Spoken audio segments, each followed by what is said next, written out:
Welcome to স্বদেশী কন্যা blog. তো নমস্কার বন্ধুরা, আপনারা সবাই কেমন আছেন? আশা করি ভালো আছেন। তো আজ চলে এলাম নতুন একটা ব্লগ নিয়ে।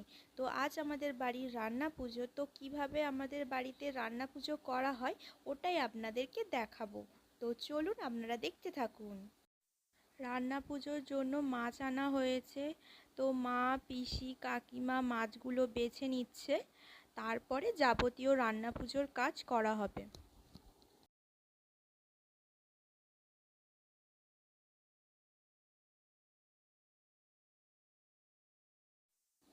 এখানে মাছগুলি কেটে পরিষ্কার করে রাখা আছে। তো ইলিশ মাছ, কাতলা মাছ আর চিংড়ি মাছ। তো আমাদের রান্না পুজোয় এই 3 ধরনেরই মাছ করা হয়।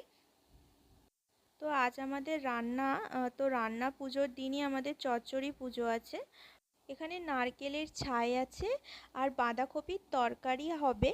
তো আমাদের এই দুটো পুর দিয়েই আমাদের চচ্চড়ি পুজোর পিঠে হবে। এখানে পুর পিঠে বানানো চলছে, সবাই মিলেই পুর পিঠেটি বানানো হচ্ছে। তো আমিও বসেছিলাম পুর পিঠে বানাতে। খুব একটা আমি ভালো পারি না পুর পিঠে বানাতে, তবুও চেষ্টা করছি বানানোর। আমি এখানে একটা পুর পিঠে বানিয়েছি, যেটা ঠিকঠাকভাবে হয়েছে। তো সেটাই আপনাদেরকে দেখাচ্ছি আর হাসছি যে আমিও পেরেছি একটা পুর পিঠে বানাতে।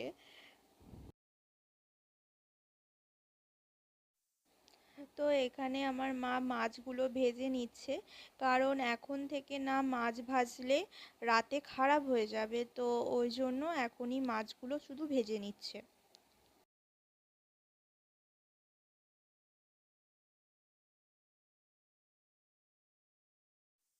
আমার পিসি এখানে মাছ ভাজছে, মানে চিংড়ি মাছ ভাজছে আর কি। তো দুটো গ্যাস করে ভাজতে হচ্ছে, কারণ অনেক মাছ। তো একটা গ্যাসের ওপর নির্ভর করে ভাজলে তো অনেকটাই দেরি হয়ে যাবে। এখনও অনেক রান্না পুজোর কাজ বাকি আছে। তো শুধু মাছ ভাজা নিয়ে বসে থাকলে তো হবে না। তো দুটো গ্যাস মিলিয়ে মাছ ভাজা হচ্ছে। তো আমি এখানে একটু ব্লগ করছিলাম বলে ও একটু হাই করে দিল আমার ব্লগে। তো এখানে মাছ ভাজা সব কমপ্লিট হয়ে গেছে।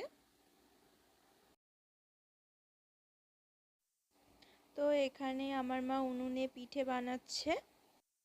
দুপুরে পিঠে খাওয়া হবে। তো আমাদের আজকে চচ্চড়ি পুজো।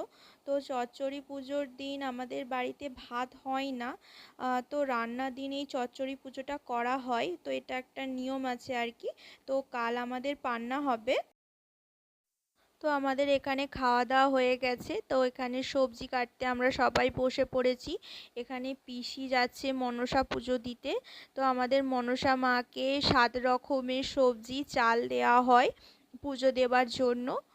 তো আমাদের রান্না পুজোয় নিয়ম আছে যে মায়ের আদি ভোগের হাঁড়ি যতক্ষণ না নামবে ততক্ষণ আমরা খেতেও পারবো না, বা রাতের রান্না পুজোর জন্য রান্নাও করতে পারবো না।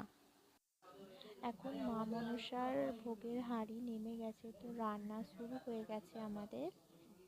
তো এখন বাজে রাত্রি 2টো। তো রান্না চলছে, ভাজাভুজি কিছু কিছু কমপ্লিটও হয়েছে। তো আমাদের রান্না শেষ হতে মিনিমাম 4টে থেকে 5টা বাজে। তো এটা প্রত্যেক বছরই সারা রাত ধরেই আমাদের বাড়িতে রান্না করা হয়। তো আমি ভিডিওটা স্টার্ট করছি পান্নার দিন সকাল থেকে, মানে রান্নার পরের দিন পান্না হয়। তো সেই জন্যই বললাম যে পান্নার দিন সকাল থেকে আমি ভিডিওটা স্টার্ট করছি। তো আমি মনসা মায়ের পুজোর ক্লিপ তুলতে পারিনি। তো যতটুকু ছিল আমি ততটুকুই শেয়ার করছি। তো এই বছর পিতলের হাঁড়িটি দেয়া হয়েছে আমাদের বাড়ি থেকে মনসা মায়ের ভোগের জন্য। তো আপনাদেরকে আমি এখন দেখাচ্ছি, এটা আমাদের মনসা মায়ের আদি ভোগ।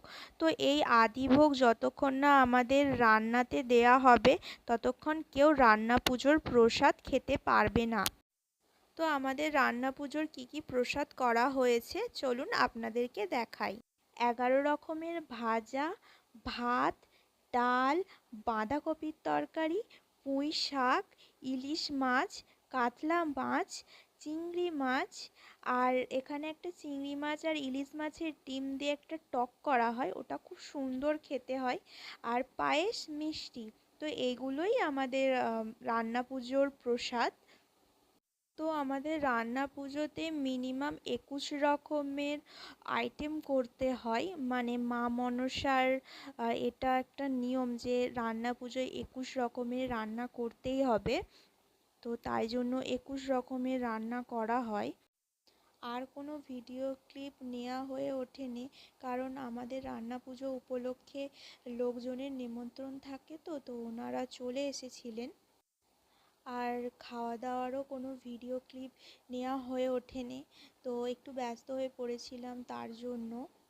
আর আমার কাছে যতটুকু ছিল আপনাদের কাছে আমি শেয়ার করলাম। যদি ভালো লেগে থাকে ভিডিওটা, প্লিজ লাইক কমেন্ট করে দিন আর আমার চ্যানেলটিকে সাবস্ক্রাইব করে দিন। আবার ফিরবো নেক্সট কোনো ভিডিও নিয়ে।